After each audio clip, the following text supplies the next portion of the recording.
மருத்துவம் முதல் பொறியியல் வரை உங்கள் கனவுகளுக்கு சரியான முகவரி Indira group of educational institutions. Call 9841385858. ஆஹா, no compromise. உங்க சைடுலயும் எங்க சைடுலயும். It's a GT promise. GT Holidays, South India's #1 travel brand. தமிழகம் எங்கும் கிளைகள் கொண்ட அண்ணமால் institute of hotel management and hospital management படிப்பில் சேர்வதற்கான அட்மிஷன் நடைபெறுகிறது. மத்திய அமைச்சரவை மாற்றப்படுகிறது அப்படிங்கிற அந்த செய்தி தான் ஒரு 2-3 நாட்களாக தமிழக ஊடகங்கள்ல பிரதான செய்தியாக மாறி இருக்கிறது. உண்மையிலேயே இந்த அமைச்சரவை மாற்றம் அப்படிங்கிறது நடைபெறுவது உண்மைதானா? அப்படி நடைபெறுவதாக இருந்தா என்ன விஷயங்கள் நடக்க வாய்ப்பு இருக்கு? ஒன்று நிச்சயம், மந்திரி சபை விஸ்தரிப்பான பட்டியல் பிரதமரிடம் தயாராக இருக்கிறது. ஆனால் கூடிய விரைவில் அது நடக்குமா நடக்காதா என்று தெரியாது. அதற்கான காரணங்களையும் நான் சொல்லுகிறேன். திமுக அரசாங்கம் போல எதற்கெடுத்தாலும் மத்திய அரசுடன் மோதல் போக்கை கையாள நாங்கள் விரும்பவில்லை. தேவையான இடத்தில் நட்புடன் இருந்து தமிழகத்துக்கு தேவையான விஷயங்களை வாங்கிக் கொள்ள நாங்கள் தயாராக இருக்கிறோம். இப்போ இவருடைய இந்த அப்ரோச், இந்த நடைமுறை அப்படிங்கறத டெல்லி எப்படி வியூ பண்ணுது? நரேந்திர மோடி அவர்கள் தலைமையில் இருக்கக்கூடிய மத்திய அரசாங்கத்திற்கும் விஜய் தமிழக முதலமைச்சராக இருக்கக்கூடிய தமிழ் அரசாங்கத்திற்கும் நல்ல உறவு வந்துவிட்டது. பிரதமர் நரேந்திர மோடி அவர்கள் பிஜேபிக்கு சில ஆலோசனைகளை கூறியிருக்கிறார். தாங்கள் எந்த முன்னேற்ற திட்டத்தையும் வளர்ச்சி திட்டத்தையும் கொண்டு வந்தால் நான் அதை அப்ரூவ் செய்கிறேன் என்று. அதனால் தானே என்னவோ பட்ஜெட் இந்த மாதம் 28, 29 தேதிகளில் ஜூலை மாதம் சமர்ப்பிக்கப்பட இருக்கிறது தமிழகத்தினுடைய பட்ஜெட். ரொம்ப சமீபத்துல திமுகவுடைய செய்தி தொடர்பாளராக இருந்த பாஜக இருந்து போன அரசகுமார் கைது செய்யப்பட்டிருந்தார் அப்படிங்கறத பாக்குறோம். சோ முன்னாள் அமைச்சர்கள் மீதான அந்த கிடுக்குப்பிடி அப்படிங்கிறது இன்னும் ஜாஸ்தி ஆகுதா அப்படிங்கிற ஒரு கேள்வி இருக்கு. ஒவ்வொரு அமைச்சர்கள் மீதும், முன்னாள் அமைச்சர்கள் மீதும் கண்டிப்பாக விஜய் அவர்கள் வழக்கு தொடர்வதற்கு என்போர்ஸ்மெண்ட் டைரக்டரேட்டுடைய எஃப்ஐஆர் வச்சுட்டே பண்ணுவாங்க. பெரிய ஒரு ரணகலம் நடக்க போதுங்க, பிரளயம் வரப்போதுங்க தமிழ்நாடு அரசியலில். டிஎம்கேவை பினிஷ் பண்ணி விட்டுருவாரு விஜய். இனிமேல் வரக்கூடிய தேர்தலில் பாஜக அதிமுக கூட்டணி இருக்குமா இல்லையா அப்படிங்கிற ஒரு கேள்வி. அதற்கு முன்பாக அதிமுக இருக்குமா இல்லையாங்கிற ஒரு கேள்வி. உங்களுடைய பார்வை? மே மாதம் 4, 5, 6 தான் அதிமுகவினுடைய இறுதி சடங்காகி விட்டது. ஆதரணியர்களுக்கு அன்பு வணக்கம். இன்றைய சிறப்பு நேர்காணலில் நம்முடன் இணைந்திருக்கிறார் மூத்த பத்திரிகையாளர் டெல்லி ராஜகோபாலன் அவர்கள். சார் வணக்கம். நமஸ்காரம் பா. நமஸ்காரம், வணக்கம் சார். டெல்லியிலிருந்து வரக்கூடிய பிரதான செய்தியிலிருந்து தொடங்கலாம் அப்படின்ட்டு, மத்திய அமைச்சரவை மாற்றப்படுகிறது அப்படிங்கிற அந்த செய்தி தான் ஒரு 2-3 நாட்களாக தமிழக ஊடகங்கள்ல பிரதான செய்தியாக மாறி இருக்கிறது. அதுல ஒரு விசிகாவுடைய எம்பி கொஞ்சம் அட்வான்ஸா போய் மத்திய நிதியமைச்சர் நிர்மலா சீதாராமன் அவர்களுக்கு வாழ்த்து எல்லாம் தெரிவிச்சு போட்டார் அப்படிங்கிறத பாக்குறோம். உண்மையிலேயே இந்த அமைச்சரவை மாற்றம் அப்படிங்கிறது நடைபெறுவது உண்மைதானா? அப்படி நடைபெறுவதாக இருந்தா என்ன விஷயங்கள் நடக்க வாய்ப்பு இருக்கு? இப்ப இருக்கிறவங்களுடைய போர்ட்போலியோஸ் மாறுமா? அதோட தகவல் சார். ஆதன் நேயர்களுக்கும் வினோதுக்கும் என்னுடைய நன்றிகள்.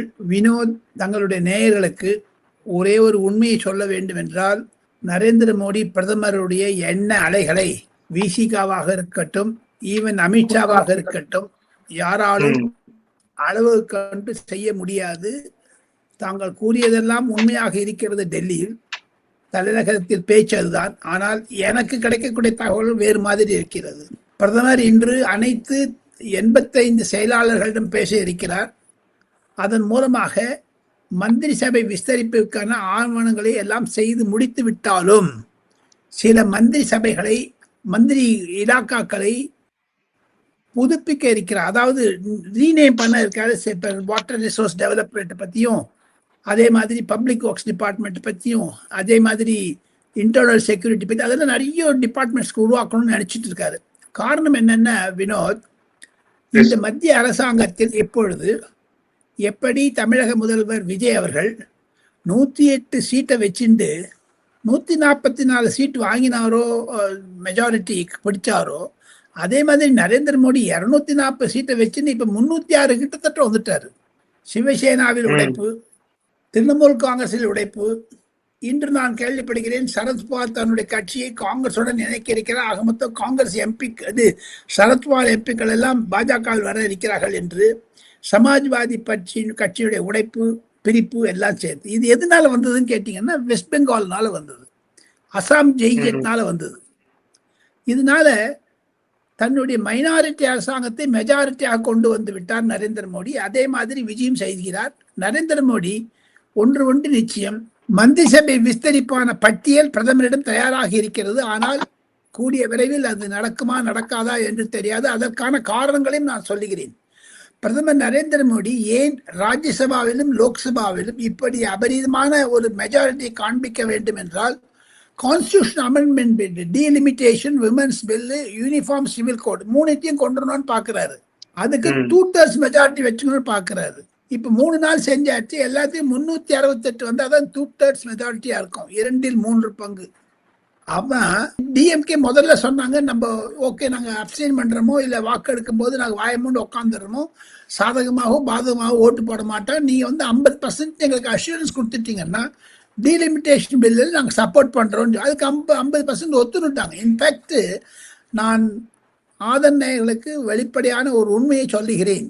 அமித்ஷாவுடைய ஆணையின்படி கிரண் ரிஜிஜுவும் பிரகலாத் ஜோஷியும் சந்திரபாபு நாயுடுவும் முன்னாள் முதலமைச்சர் திராவிட முன்னேற்ற கழகத்துடைய தலைவர் MK ஸ்டாலினும் பேசியாகிவிட்டது. ஸ்டாலினும் ஒத்துக்கொண்டு விட்டார்.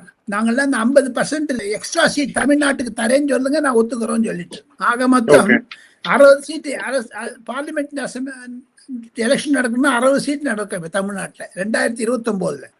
ஆக மொத்தம் அவங்க சொன்னா கூட இன்னும் 20 ஓட்டு தேவைப்படுது கவர்மெண்ட்டுக்கு. அந்த 20 ஓட்டு கிடைச்ச அப்புறம் தான் இவங்க வந்து மந்திரி சபை விஸ்தாரி செய்வாங்க.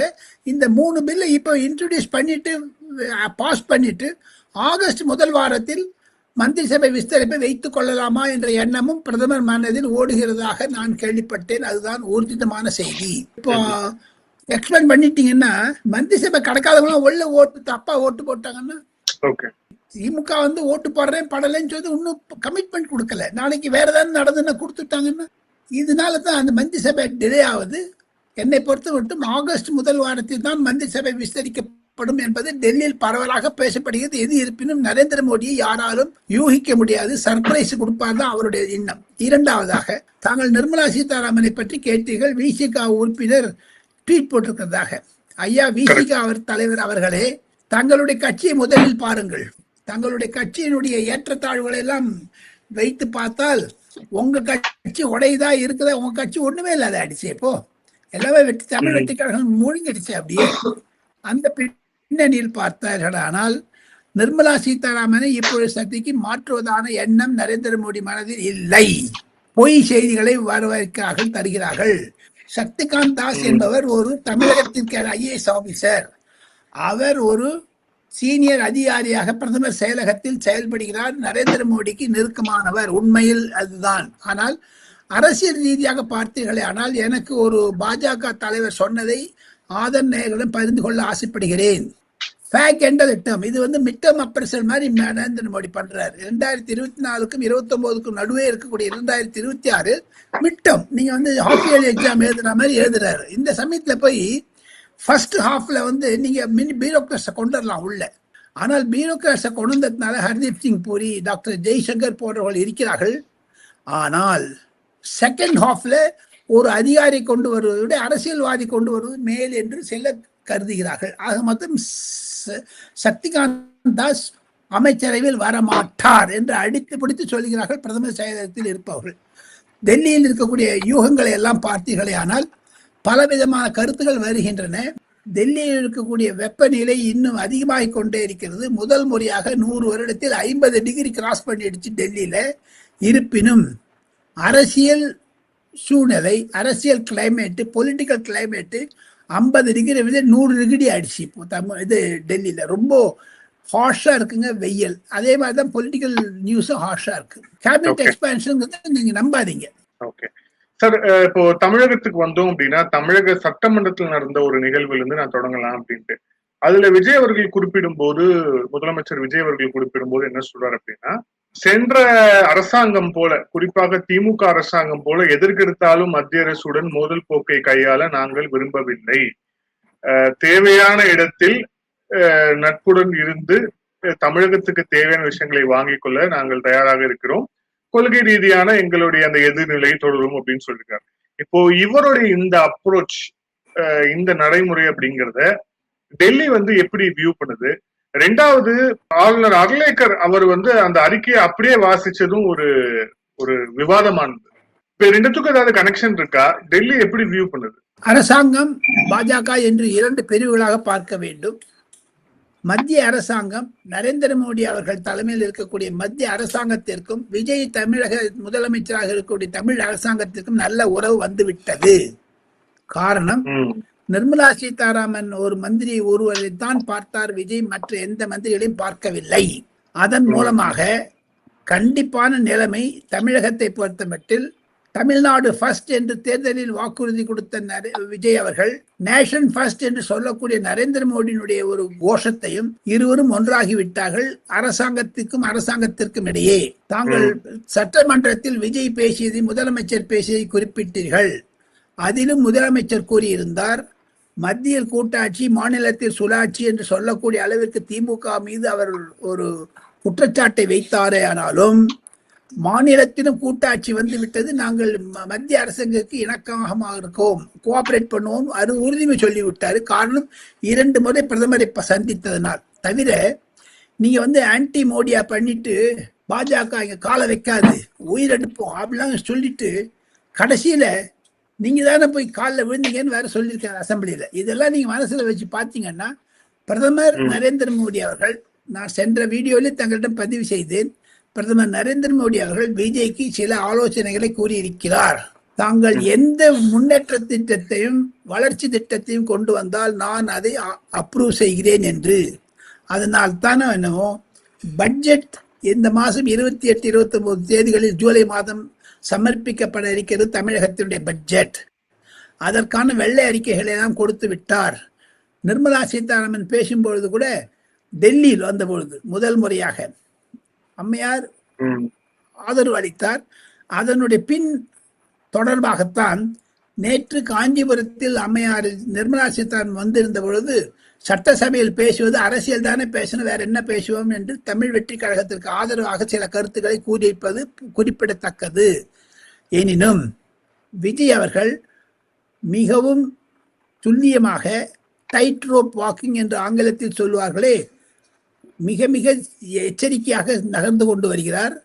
தமிழக பட்ஜெட் மத்திய அரசாங்கத்தினுடைய அனுமதி கூட நன்றாக பிரசன்ட் செய்ய வேண்டும் என்ற எண்ணம் அவருக்கு இருக்கிறது. அதை நரேந்திர மோடி வரவேற்கிறார். ஆட்சி டு ஆட்சி, கவர்மெண்ட் டு கவர்மெண்ட் என்ற ரீதியில் பாஜகவினர் விஜயனுடைய போக்கை வரவேற்கிறார்கள். செகண்ட், விஜய் அவர்கள் காங்கிரசுடன் தான் இருப்பார் என்று பாஜகவினர் அடித்து போட்டு சொல்லுகிறார்கள். காங்கிரஸ் தமிழ் வெற்றி கழகத்துடைய அலையன்ஸ் அன்பிரேக்கபிள் என்று பாருங்க.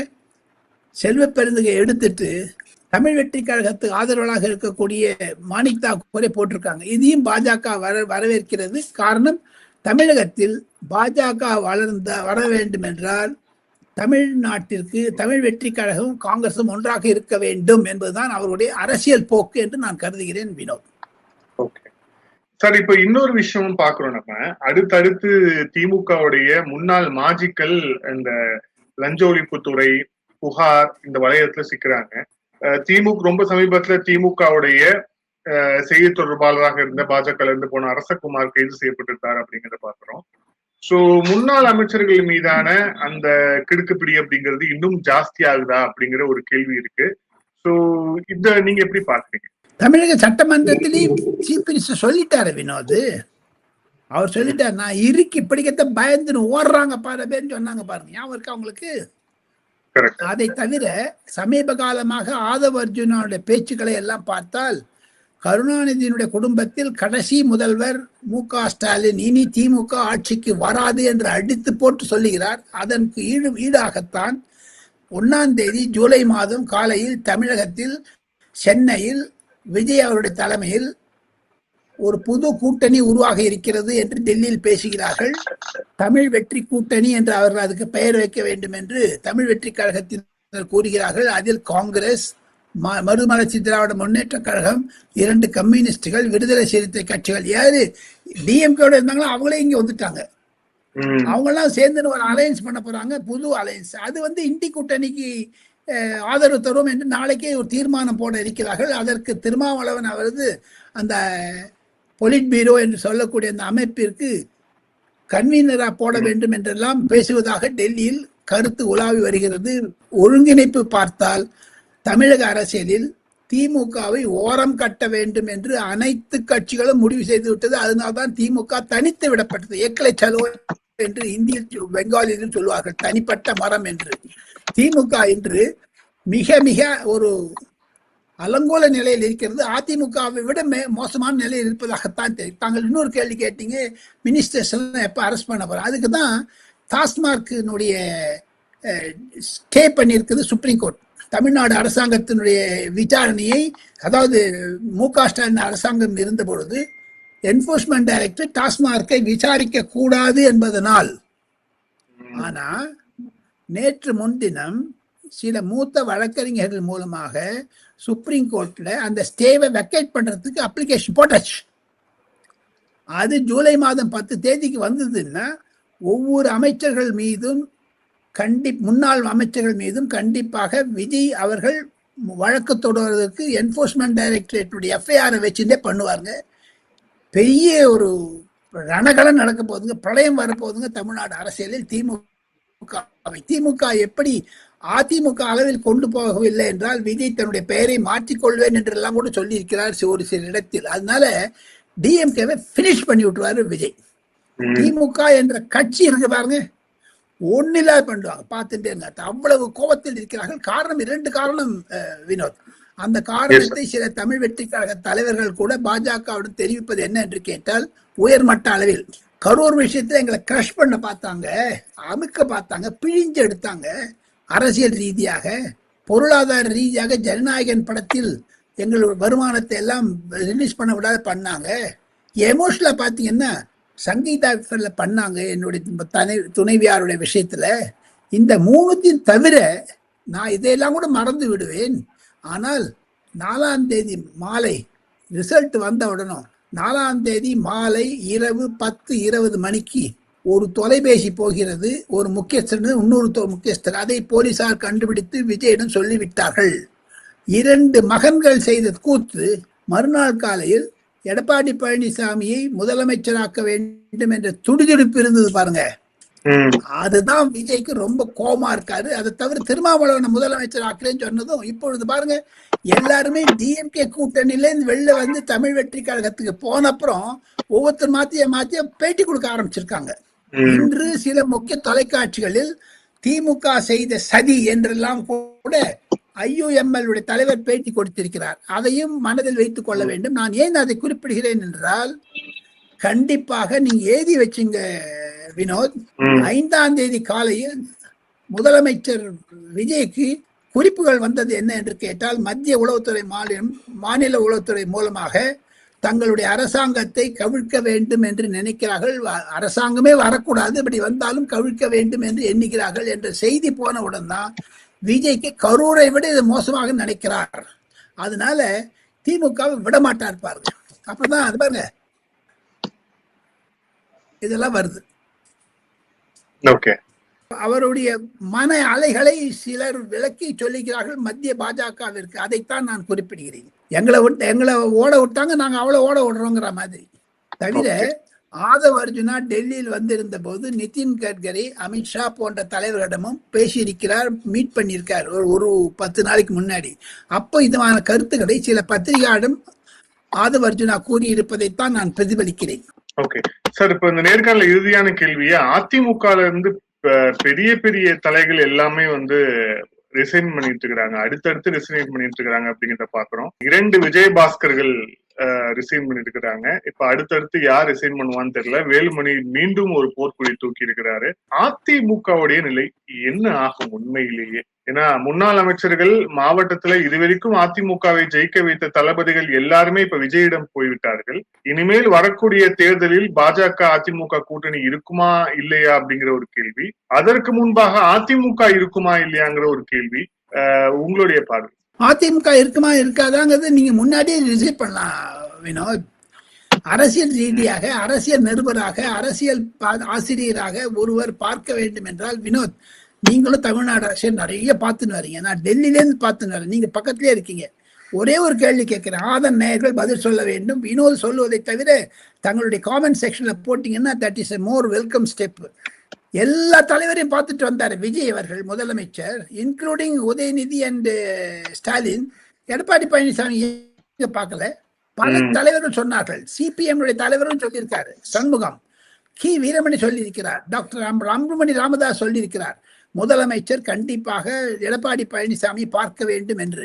அவருக்கு விஜய் அவர்களுக்கு ஒரே ஒரு கோபம், எடப்பாடி மகனும் ஸ்டாலின் மகனும் சேர்ந்து எனக்கு செய்தி செய்தார்கள். நான் ஸ்டாலினை அவனுடைய குடும்பத்தையும் அவரையும் நான் விரோதி என்று பார்க்கிறேன், தேர்தலில் பேசினேன். ஆனால் கொடி பறக்குது பிள்ளையார் சொல்லி போட்டாங்கன்னா சொல்லி பாடினவர்களும் ஆடினவருக்கு அன்படி மிஸ்டர் எடப்பாடி பழனிசாமியுடைய மகன் இப்படி செய்தானே என்று வருத்தப்பட்டிருக்கிறார் விஜய் கூட. அதனுடைய மூலமாகத்தான் அதிமுகவை பஸ்மமாக்க வேண்டும், மிட்டிமே மிலாதுங்க அப்படின்னு எப்படி சொல்றாங்களோ இந்தியில, மண்ணோடு மண்ணாக்கி விடுகிறேன் என்று சொல்லுகிறார் விஜய் அவர்கள் அதிமுகவை. அவ்வளவு கோபம் இருக்கிறது அவர் மீது. பொதுமக்கள் 108 சீட் கொடுத்துட்டு அப்புறம் இவங்க யார் என்ன தடுக்கிறதுக்குங்கிற ஒரு ஆவேசம் தான் வந்தது. அதற்கு நான் ஒரு வார்த்தை சொல்லுகிறேன். ஆளுநர் ராஜேந்திர அர்கரை பார்த்து போன பிறகு தன்னுடைய தான் விஜய் அவர்களுக்கு ஞானோதயம் வந்தது, அதிமுகவை அழிக்க வேண்டும் என்று. அதை ஒரு இடம் கூறியிருக்கிறார் அன்றைய 6ஆம் தேதி ஆஃப்டர்நூன். ஸோ ஆக மொத்தம் மே மாதம் 4, 5, 6 தான் அதிமுகவினுடைய இறுதி சடங்காகி விட்டது என்பதுதான் டெல்லியில் வர்ணனையாளர்கள் பார்க்கிறார்கள், நானும் பார்க்கிறேன். அதிமுக செய்து தவறு என்று கூட சில பாஜகவினர் சொல்லுகிறார்கள். அதிமுக பாஜகவில் கண்டினியூ பண்ணாலும் சரி பண்ணாவிட்டாலும் சரி, தமிழகத்தை பொறுத்த மட்டில் பாஜக வளருவதற்கு இன்னும் ஓரிரு ஆண்டுகள் ஆகும். காரணம், திராவிடியன் வர்சஸ் இந்துத்வா என்று ஒரு முனை வறுமையானால் எதுகை முனைகள், அப்பொழுதுதான் தமிழக அரசியலில் பாஜக உள்ளே நுழைய முடியும். இல்லை என்றால் கடினமாக இருக்கும் பாஜகவிற்கு கூட கட்சியில். ஏனென்றால் 2026 தேர்தலுக்கு பிறகு மத்திய பாஜகவினர் தமிழக பாஜகவை கண்டிப்பாக ஒரு எடை போட்டு வச்சிருக்காங்க, ஒதுக்கியும் தள்ளி விட்டிருக்கார்கள். ஓகே, நன்றி சார். பல்வேறு கேள்வி விழிச்சுங்க. Thank you sir. Thank you so much. Thank you.